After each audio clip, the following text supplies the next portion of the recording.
Welcome to the Big 12 Insiders, your Big 12 sports show.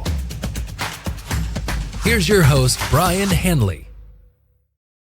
Hey, everybody, what's going on? It's your man, Big B, Brien Hanley, along with Tim Fitzgerald. Welcome back to Big 12 Insiders, ladies and gentlemen.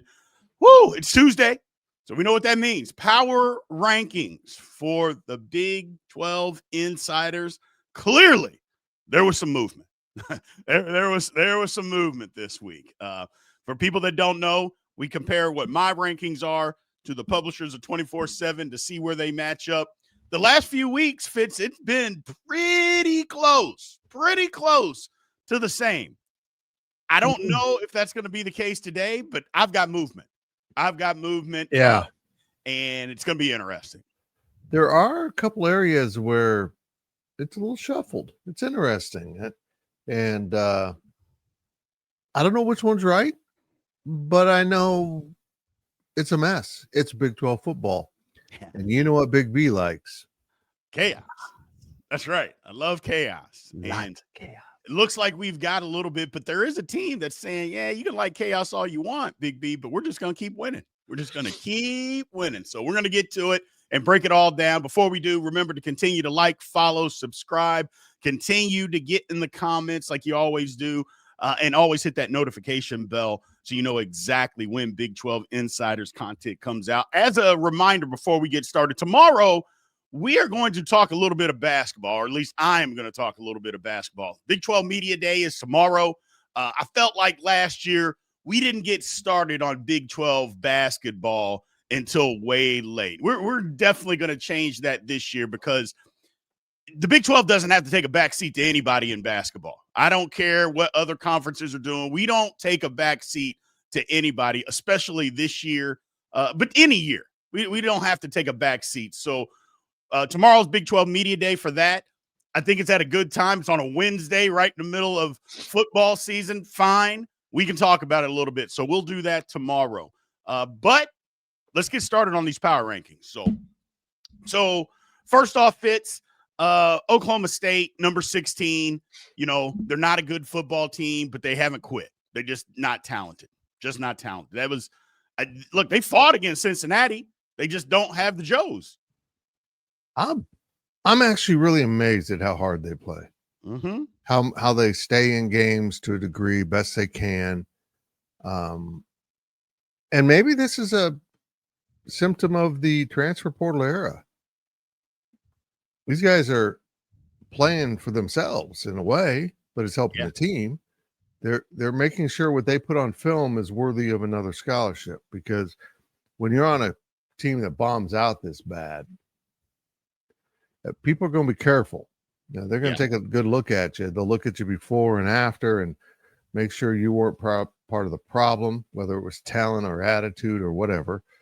So you're advertising yourself now, which is great for college football. You don't have a team just packing it in and saying, yeah, it doesn't matter what we do. Coach is gone. New coach will be here next year. No, they're planning on being somewhere else themselves, and they want to prove it. Yeah, absolutely. There's good and bad about the transfer portal era. And that's a different conversation, clearly for a different time. But these guys are playing well. Not playing well. They're just playing hard. Yeah. So give them credit for that. Give them credit. So number 15, West Virginia. Yeah, man. Look, I tried to give them the benefit of the doubt. I shouldn't have. They're just not talented enough yet. And the thing is, Rich Rod needs a quarterback. Now, everybody needs a quarterback, Fitz, clearly. But on a Rich Rod offense, if you don't have a quarterback, I mean, you can't move the football. That was the case against UCF. They literally could not run the football. They couldn't move the football at all. So I don't know. It's one of those situations. They just didn't look good on Saturday at all. I'm glad I have you as a quarterback to usher me through this show. I don't know how bad it's going to be for West Virginia into the future. I'm having real problems. I saw signs of hope that went over Pitt. I thought, okay, here they go. They played some. Now it's just kind of coming apart. But you're right. And, you know, some systems are really quarterback dominant. Other systems aren't as much. Usually you're really good if that's the system. You can turn around and hand it off behind a great offensive line. We know this. In the Big 12, you got to have a quarterback. Yes. You got to have a healthy quarterback, proven once again. You got to have a clear number one. Your number two better be good enough to lean on for a game or two, proven again to be a problem. And, without a quarterback, you're just screwed in this conference. This is a quarterback-driven conference. I think that's part of the reason, Big B, it's such a fun conference. Mm-hmm. Quarterback has to make plays. Yeah. You don't have such freak athletes everywhere on the field that you can just find ways around a quarterback who's struggling. Your quarterback in this league has to make plays with his arms, his legs, and his senses, just avoiding rushes. And I think it's why this conference has consistently developed the best quarterbacks. You got to be a full meal deal here. Yeah. If you don't have one, if you don't even have one on your roster, you become the snack, not the full meal deal. No, you're right. It's just, I don't know. I'm trying. Look, they're fighting. They're just not talented enough. I think they're on the right path. They're just not talented enough right now. So everything you said is 100% correct. The beauty of it is, in this era, that can all change next year. Absolutely. You don't have to go through a 3-5 year build. Nope. No.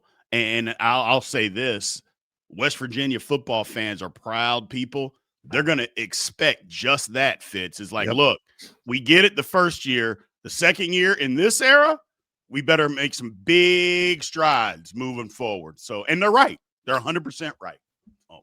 Moving on. Number 14, UCF. Look, UCF is playing some football. We talked about it last week that they were going to beat somebody. Now, West Virginia wasn't the team that we were talking about that they're going to beat. We think they're possibly going to upset somebody.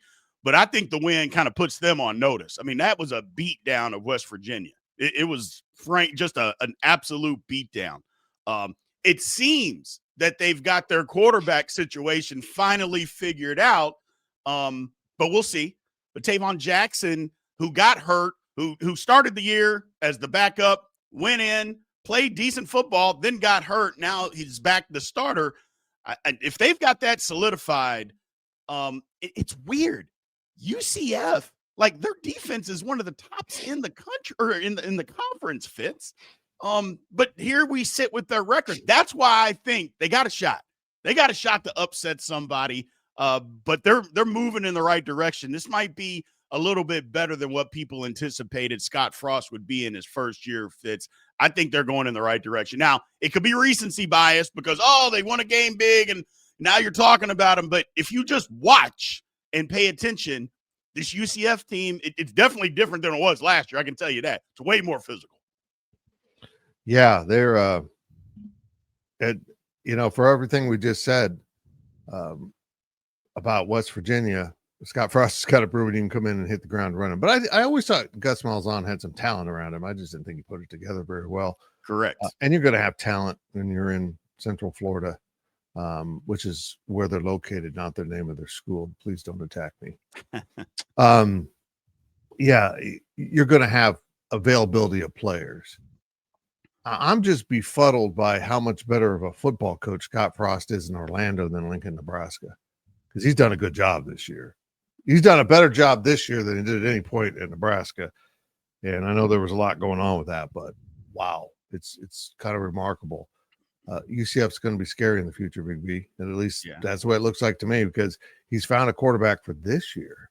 I mean, I think he's going to go find himself a dude. He's Scott Frost, for heaven's sakes. He's basically running an offense he could run. So we'll see. We'll see how it all plays out. I think the difference is that at UCF, he's the guy. He's the head coach. He's in charge, and he is the guy. At Nebraska, he was not the guy. No. He was the put it together. We're going to pat you on the back, but you're not in charge. No matter what your head, you are not in charge. At UCF, he is in charge, and he feels more comfortable. And that's good for him, good for his family, good for everything for Scott Frost. They're off this weekend, and then they get ready. They go to Baylor. Oof. I mean, look, UCF is the top defensive team in the league as far as when it comes to defense and passing yards. So we're going to see. And they're number 2 in the conference in defense. It's just crazy to think about, but here they sit. I mean, the numbers are kind of what they are. So we'll see. Moving on, number 13 is Colorado. They had an off week. They play Utah coming up. Look, Colorado is played better. The previous week when they beat Iowa State, they were a more physical team, not more physical than necessarily Iowa State, but they were more physical than what they had shown all season long. You didn't hear a ton out of Colorado this week on a bye week, which is a good thing. In previous seasons, you had heard a ton coming from Colorado, and a lot of people, myself included, even though I'm a big Prom supporter, I'm like, man, just go get better. We don't need to see a bunch of videos and all that. Just go get better. And they did that this week. One of the things they did, which this is not really related to anything, but I love this approach. This is wild, Fitz. I don't think you would hear any other coach in the country do this when he's just said, guys that don't get to play very much and guys that we know are getting in the portal, here's your opportunity for a scrimmage. You're going to scrimmage, put some tape out there so you can get to the next school. I don't think there's another coach in the country that's going to do that in a bye week, that on a Saturday they're going to scrimmage and allow you to put tape so you can get to where you want to go. Say what you want about Coach Prom. I don't know. It's a different approach. Is it still going to work? I don't know, but he's doing it. I was blown away by that. It's one of those things that once in a while a coach will come around and do something so out of the box. You're like, you can't do that. And then you stop. Yeah, you can. It's weird. I'll be honest. It's weird to do that in the middle of the season. Yeah. But it's a cool way to let a player know, I'm playing you in this game for a reason. You're not going to be back next year. We got to put some stuff on film so that maybe you can go somewhere else. Hint. But yeah, I mean, there's clearly players that the coaches know they're going to probably be gone, and they know they're going to be gone, and it just hasn't worked, Colorado. And this is a tip of the hat, I guess, to say thanks for showing up practice every day. Thanks for taking care of your business, even though it hasn't worked out for you. And like a reward heading into the final month. You know what I mean? Like, here's a cookie. Thanks for doing everything you're doing, and stick with us till the end of the season. We'll help you find a new place. Yeah, I think it's a good idea. Again, it's a shock to the system. It is. I mean, it's not a shock to have a scrimmage. It's a shock to have guys that either you've already identified as, number one, you want them to go, or two, they've let people know that they're trying to go. And to have that scrimmage on a Saturday of the bye, it is what it is, man. I thought it was cool. I really did, because you're not going to see another coach take time to necessarily do that. But he's running his program different, so good for them. I just want to point out that if you're in that meeting and you're like, well, this doesn't apply to me, and then you realize coach keeps looking at you, you're like, what? I'm supposed to play? I thought I was staying. You might want to pack your bags early. Yeah.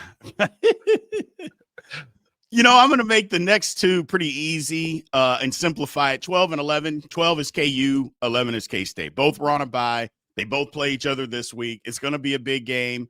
And a big game in a sense that I think both teams need to win it. I absolutely think both teams need to win it. Now, I know some people will say, oh, you got to win every week. Yeah, we get that part. But for K-State, you got to win this or you're not making a bowl game. It's just that simple. If K-State loses this football game, they're not going to make a bowl game. And you may say bowl games don't mean anything anymore. The people that say that, I say it all the time, are the people that have never played or participated in a bowl game. So they still do mean something, even though to the national media and maybe not all fans, they don't mean anything because the only thing that matters is the college football playoff. That's not true.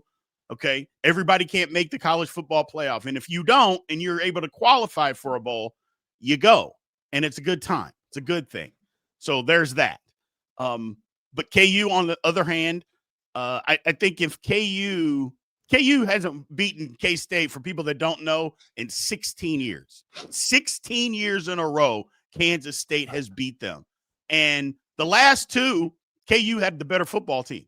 Not only did KU have the better football team, they played better in the football game. They outplayed K-State both years, and both years they found a way to lose the football game. At some point, you have to be able to get over the hump. At some point, you would think that that's going to be the case, but this is where we're at. I'll talk about that game later on in the week. But as far as those two, 12 and 11. Kansas is in a similar predicament. Probably not as tight on the numbers for bowl eligibility as Kansas State. And that Army loss has really put them behind the 8 ball. And the reason why you're saying this is a must win is they still have Texas Tech coming to Manhattan next week.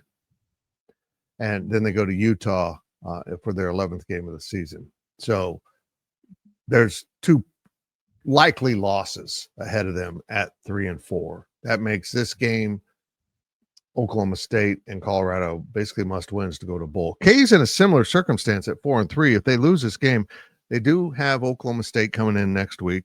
I'm going to say that's a win. I know. I'm out there on the edge. But it gets tricky after that. Fitz. Yep. Then they go to Arizona. Then they go to Iowa State. Mm-hmm. And then they have Utah come in. Yeah, it gets tricky. So like I said, if you're trying to go to a bowl, got to win. So, but we can get into that later on in the week when we pick the games. But there's the first 11, or the first 6, I should say, or the bottom 6. First 4 are the exact same. Arizona at 12? Come on, publishers. What are we doing? And now, Arizona fans, you see that I do not have Arizona. 12? Give me a break. Give me a break. Like, what did you see that says Arizona is the 12th best team in this country? Come on. This is why I love this show. The personal offense you're taking to having one of your children downgraded like that. I don't like, beautiful. Look, me and Wildcat fans, we don't get along that well, but damn it, I'm going to defend them when they need defending. It's like, come on, 12?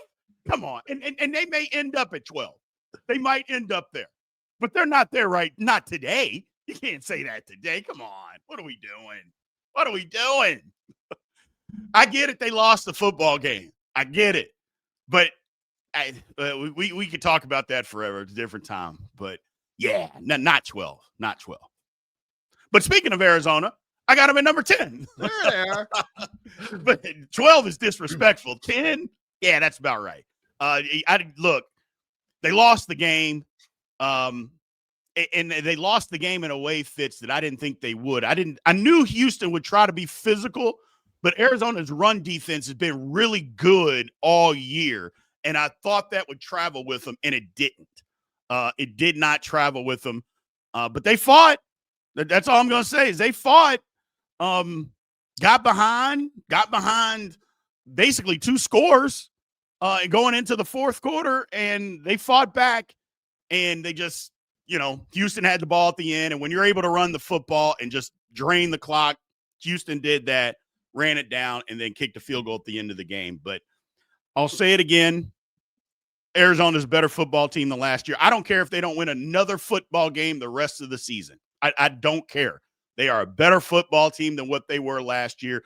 If for nothing else, it looks like the damn coaches actually gives a damn. Like he's invested a little bit. Where last year, he had checked out halfway during the season. That has not happened this year. So good for Arizona, but I got him at 10. You know what? Let's just say this. Let's defend Brendan a little bit. Maybe last season when he's meeting those donors, he was like, I need NIL money for next year. Look at this team. Look at this team I got to have money. I got to have money. I got to have money. Yeah. He was long-term planning like for this season. And maybe he knew. Maybe you're right. Maybe that was the key.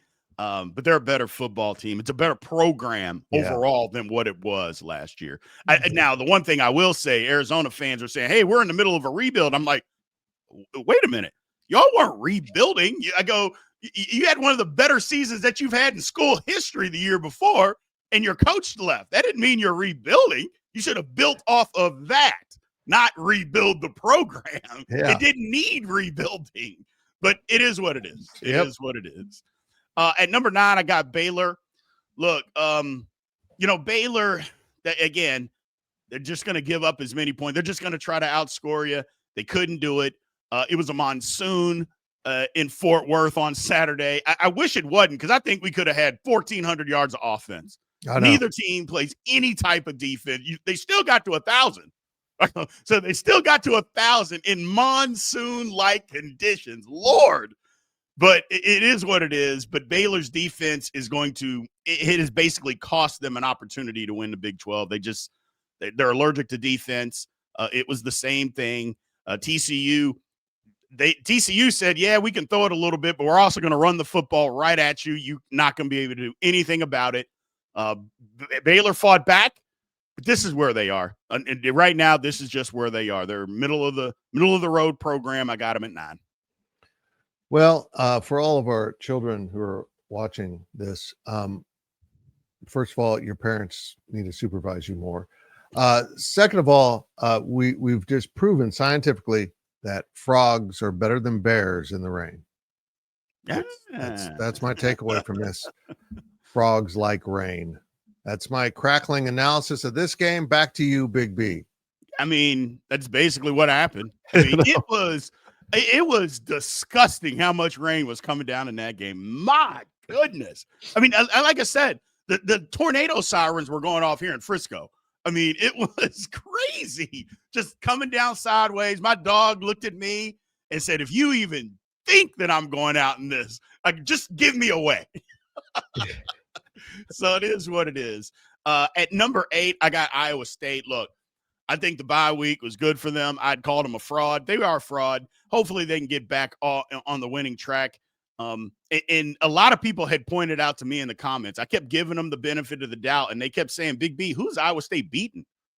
And I'm like, it turned out nobody. It turned out they hadn't beat anybody, including Iowa. I don't want to hear, they beat Iowa. Stop.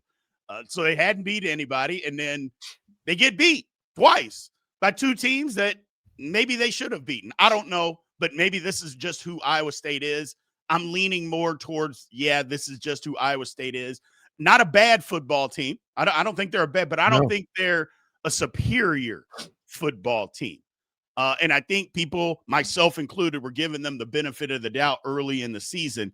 But I always say this, and I get on people in the comments all the time about it.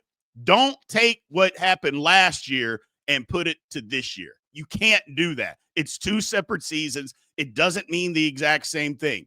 I see BYU fans saying now, we won 18 of 20. I'm like, no, you haven't.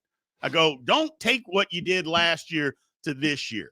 I go, it's 2 separate seasons. Just take them as they come. Having said that, this is where Iowa State is. In my opinion, right now, they got to prove otherwise to me, Fitz. And so right now, I got them at 8.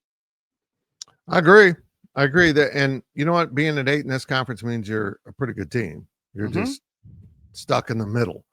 There's a big mushy center to this conference. Welcome to the mush.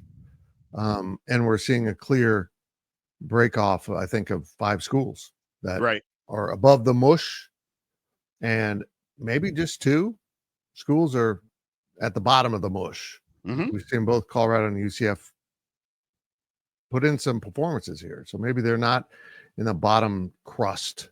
Ugh, that's a bad word. But I would say it's at 8, and they feel like a team that is at 8 in a conference of 16 schools. Yeah. I mean, they're just in the middle right now. I think it can go either way, to be honest with you with them. I think it go either way here over the next couple of weeks. And I'm assuming for Cyclone fans, they want it to go up versus down. So at number 7, we got TCU. Again, another team. Look, I thought it was kind of an elimination. I don't think TCU can win the conference, but at least they're, I guess, technically still in the ballgame. And Baylor is too. I know 2 lost teams are thinking, don't count us out just yet, B. This conference is crazy, but we'll see. We'll see. I mean, it could very well end that way. I mean, chaos could absolutely happen. There's a lot of football still left to be played, people. A lot of football. And anything can happen. So But TCU, this is where they are. I thought it was a good bounce back week for them. I thought they played more physical than the week before. They should have been ashamed of themselves how they played against Kansas State. They literally got beat up, physically whipped by a Kansas State team that hadn't shown that they could physically whip anybody all year. But they did that to TCU. It almost seemed like TCU didn't. They just showed up, oh, we're just going to roll out of here and win. We're just better than them, and we're going to win. And as soon as they got punched in the mouth, they folded. And I'm like, come on, man, you're better than that. But they proved they were better than that against Baylor. And maybe we'll see more out of TCU moving forward. Yeah, I think they've proven they're not in the upper crust, but yeah, they and maybe going forward, we're going to see more of those top teams lose games like the Kansas State game. I don't know. Maybe the chaos has been ushered in from last weekend with some upsets. And but the truth is I think TCU should be better than they are. They weren't attentive to details when they went to Manhattan, and they paid a price. And now here they are. This is the season of your own creation. You should be contending for the title, or at least a spot in the championship game. And now you need help. You need plenty of help to get up there with those 1 or 0 loss teams. Yep. I mean, they got an opportunity. Their schedule's not easy the rest of the year, but they have an opportunity. But I'm just that they let one, like, they just didn't come. It didn't seem like they were prepared against Kansas State. They were against Baylor. And the game they lost to Arizona State, I mean, they lost to Arizona State. The only thing I could say is that they got out physical, but you were up 17-0. You gotta find a way to get that home. But they couldn't. And Arizona State's really good, as we saw this past weekend. So is what it is. Number 6, I got Houston. Look, I almost put Houston ahead of Utah, but I didn't do it. And the reason that I didn't do it, people will say, well, come on, how can Utah's lost 2 games. Nope, I'm not doing it, because sometimes you just have to watch football. Yeah. And if you just watch football and you watch the games and you're like, you know what, this team is better than that team. So I let the cat out of the bag. I have Utah at 5, but I just think Utah's a better team than Houston at this particular point. That's it.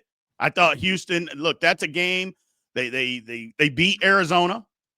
I thought Arizona and Houston were about as evenly a matched game or teams that I've seen so far in this conference this year. I thought they were pretty evenly matched. So I give them credit. I got Utah at 5. Look, BYU beat Utah. There is no question. But Kyle Whittingham, I'm disappointed in him and his coaching in that football game. Yeah, that was awful. Just constantly going for it. Look, if you don't trust your kicker, you didn't just not trust him in this football game. Okay, you didn't just start trusting him after the game started. Find a kicker. Do something. But you're going to tell me, I mean, you left at least 6 points, and we can talk about Kalani Sitake, him doing the exact same thing. Just the coaching in that game was wild to me. But come on, man. It just didn't make sense. And then your excuses after the game, you lost. They were better. You know, and you made bad decisions. You made bad decisions. I don't know. I'm not disappointed in Utah, because I don't think Utah gave the game away. It'd be one thing if they gave it away, Fitz, to BYU. I don't think that happened. I think BYU made more plays than they did, but the coaching, look, as much as I get on players for not performing, I'm going to get on coaches the same way. Sometimes your coach is getting away. I thought he got in the way on Saturday, Fitz. I think a lot of Utah fans agree with you. And you know, it's the ongoing question about football. Do you need touchdowns or do you need the points? And clearly both coaches thought, we got to go on it for 4th down, because we need a touchdown. We can't be kicking field goals. We're not going to win this game kicking field goals. I understand that to a degree, but after you get stymied once, you probably should just take the damn points. And if at some point you do that enough, you might win the damn game, because you're taking the points. That's the name of the game, is put points up on that lit up board. So Utah fans are very frustrated, and they have a right to be, but also pressure cooker games like this heated rivalry will make you do weird stuff. You're right. We'll put a coach off of his normal track and treat this game differently. And he shouldn't have. If he'd just gone taking the points, they would have won. Yep. But no, he was convinced touchdowns were the only thing that counted in this game. And that's never true in football. And they paid the price for that. I mean, and I could see if the game was a track meet, I could be like, yeah, you got to get a touchdown. It was 24-21. Yeah. And nothing in that game said that this game, oh, man, it's about to get away from us defensively, that we got to score a touchdown because we're not going to be able to stop BYU. Yeah. There was nothing about that football game that told you that. That was my whole thinking. If they're going up and down the field doing wind sprints, okay, I get it. That was not happening. But, as much as we talk about players puckering up and getting nervous in tight situations, coaches do it, I think, even more, Fitz. They do. And I think that's what happened. Look, the man's a great coach. There's a Hall of Fame coach, not great coach, a Hall of Fame coach. There's no doubt about it. Yep. But those guys make mistakes too. It happens. It does. It's just, it's part of the beauty of the game that, a great thinker of the game, someone who's won a lot of games because of their coaching, even they can let the pressure get to them at once in a while and start thinking, okay, I know I typically do this, but I got to do that. And it just doesn't work that way. Just doesn't. Right. So there we have it. The next 6. Oh, number 5, Utah, Houston, same. TCU, no, Iowa State. They got those flip-flop. Baylor, K-State at 10. Come on. That's the Arizona effect. You have Arizona above the Kansas schools. They have them below.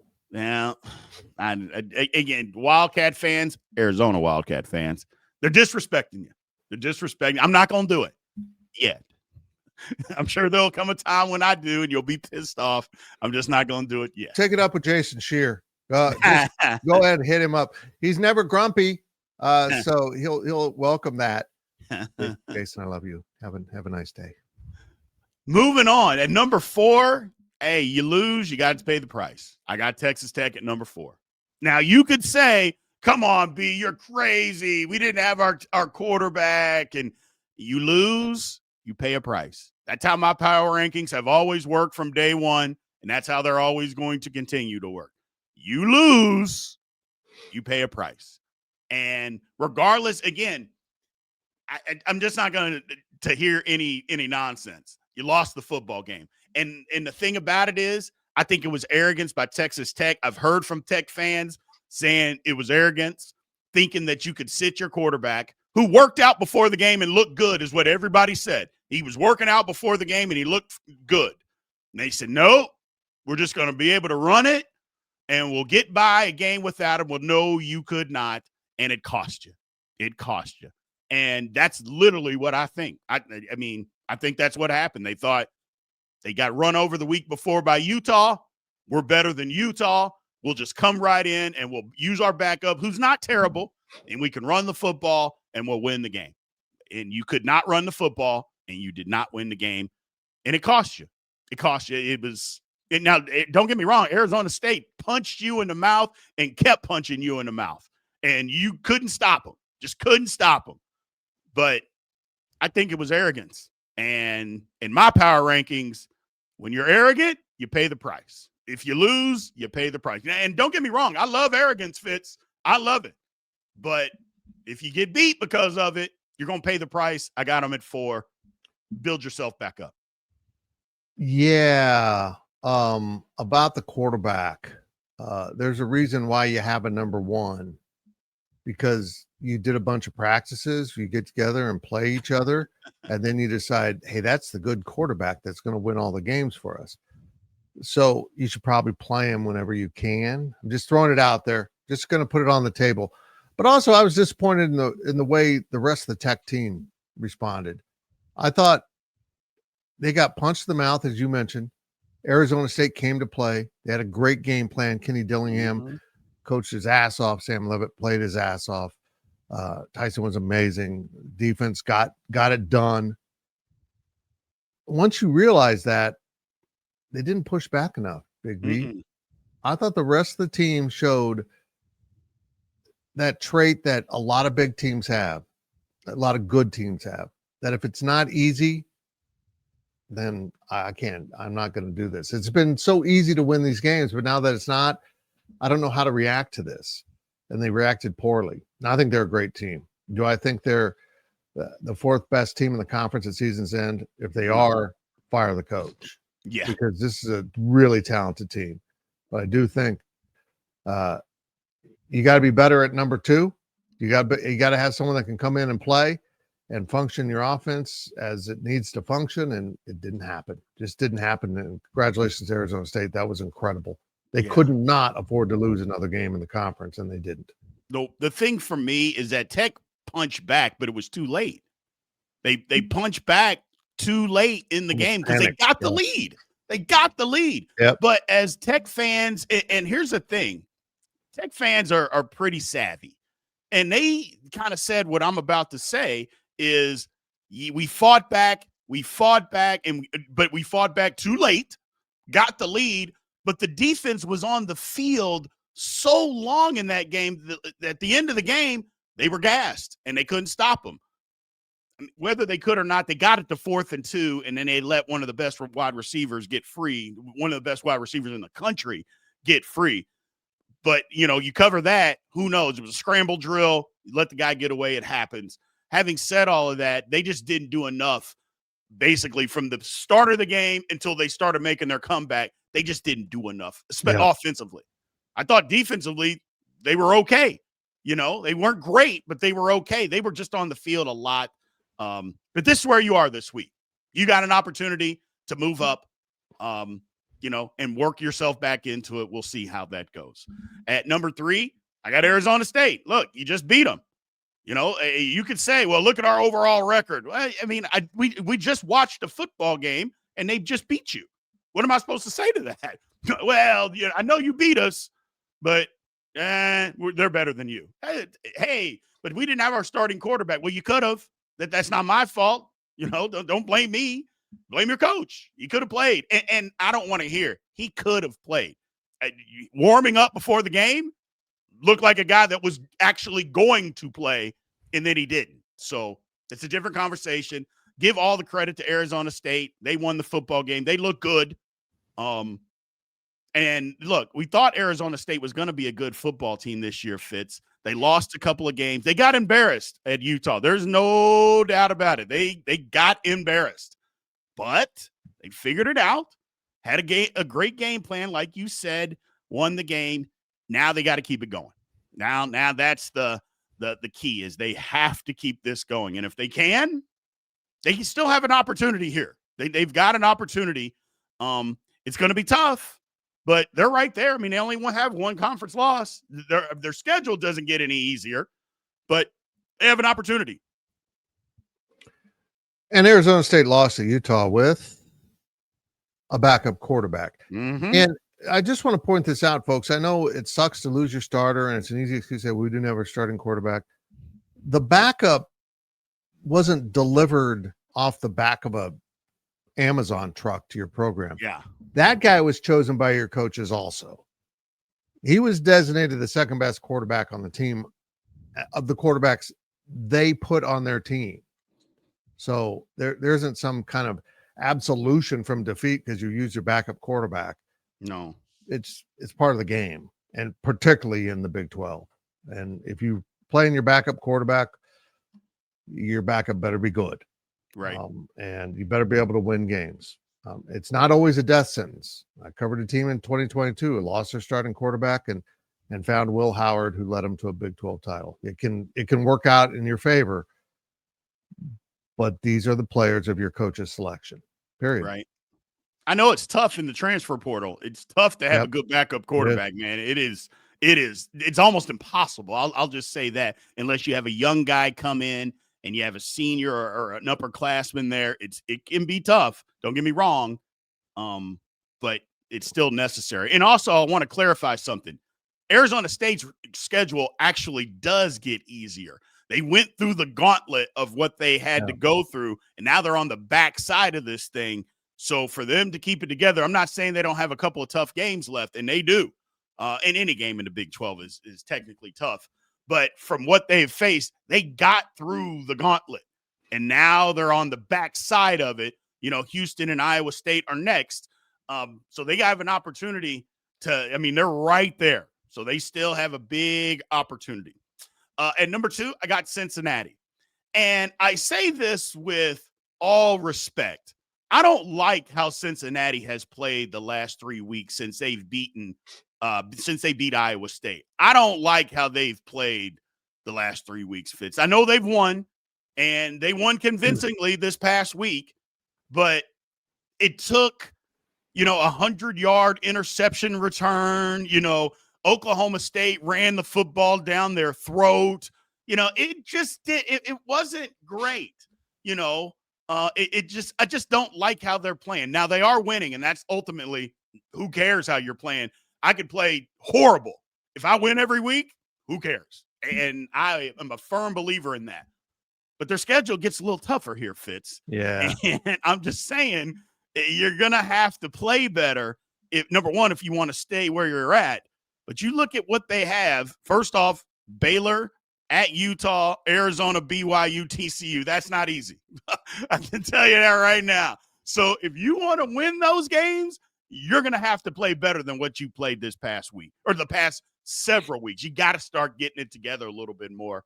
And maybe I don't know, whatever it is. Congratulations, because this is where you are right now.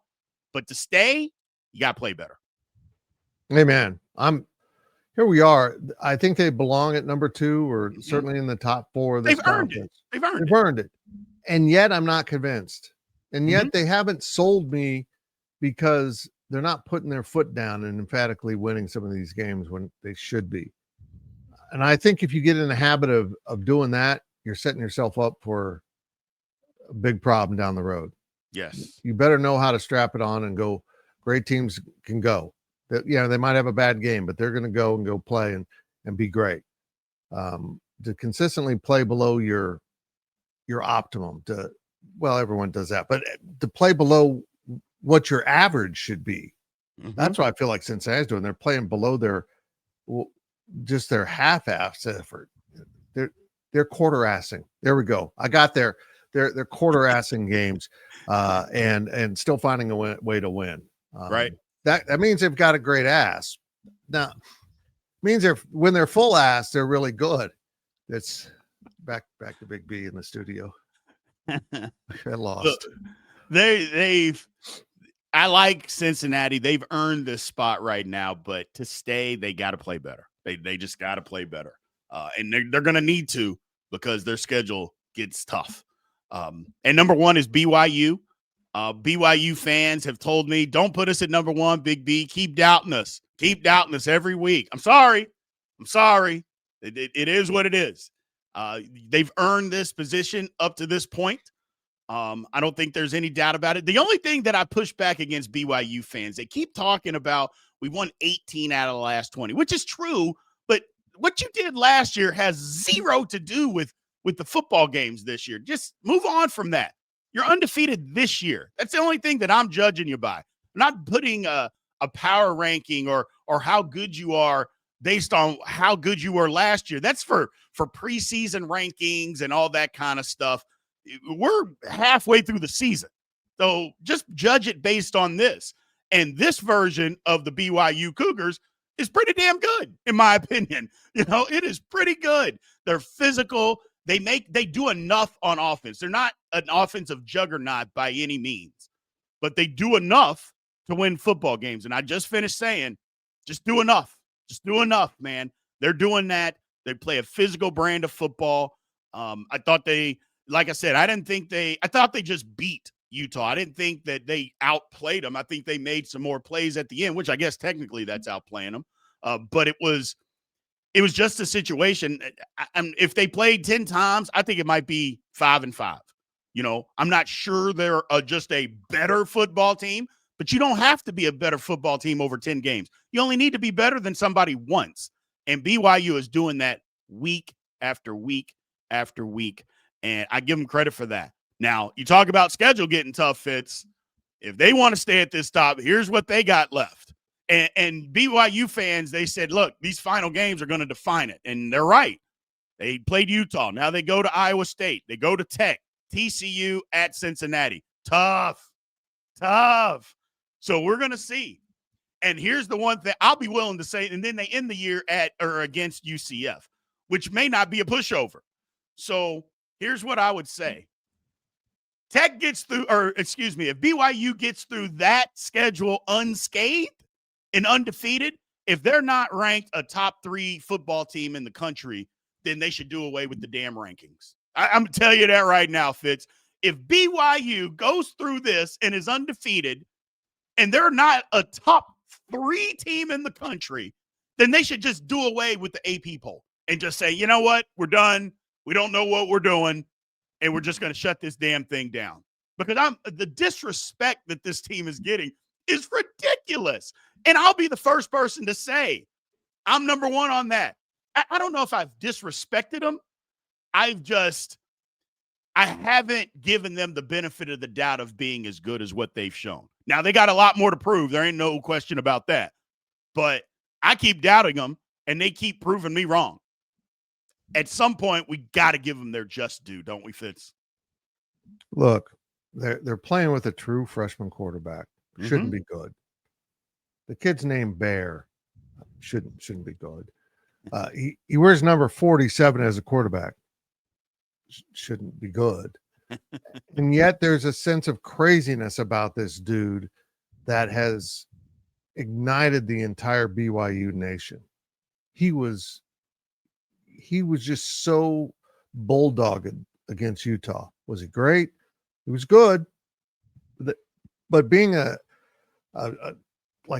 highlight reel is not Barrett Brockmeyer's gig. No. He's going to get that touchdown when he's got half of the student body clinging to his back and he needs to get into the end zone. That's the dude he is, and that's become what BYU is this year. I'm just such a believer in you kind of become a reflection of the quarterback's personality. And his personality is, I'm going to win this fight, even if I have to bite your ear off. And I love it. BYU continues to be a great story, and they're happy to be in the Big 12. It's obviously been really good for their football program and their profile as a football program and university. So I'm bought all in, but that schedule coming up, you better have an angry bear at quarterback because it's going to be tough going. It's going to be tough, but I mean, you keep doubting them, they just keep winning. So good for BYU. This is where we're at with the power rankings this week, people.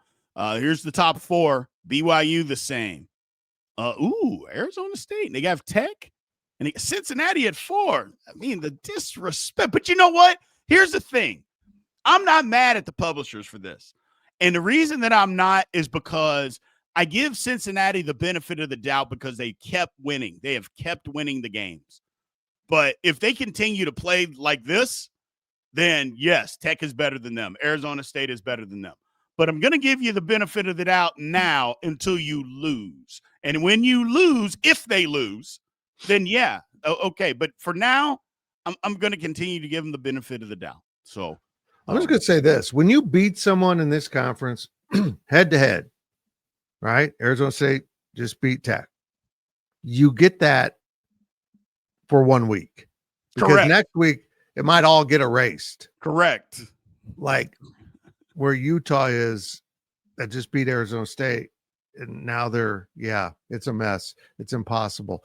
Big B's a damn American hero for ranking these teams on his own. It's dangerous. And I know Utah fans are going to be so mad, but what do you want me to do, man? It's like, I get it. But on the other hand, it's like it's 1 week at a time is how power rankings got to work, man. Yep. They got to work 1 week at a time. So, look forward to hearing from people in the comments, but let's keep it respectful. We've gotten a little wild here lately just because we disagree. I mean, because you know me, I'll fire right back at you if that's what you want to do. We can do that. Either way, I appreciate everybody, man. Thank you very much for always supporting us. Remember, tomorrow, I get it. We're going to get into a little basketball. You guys might not like that, but we got to do it.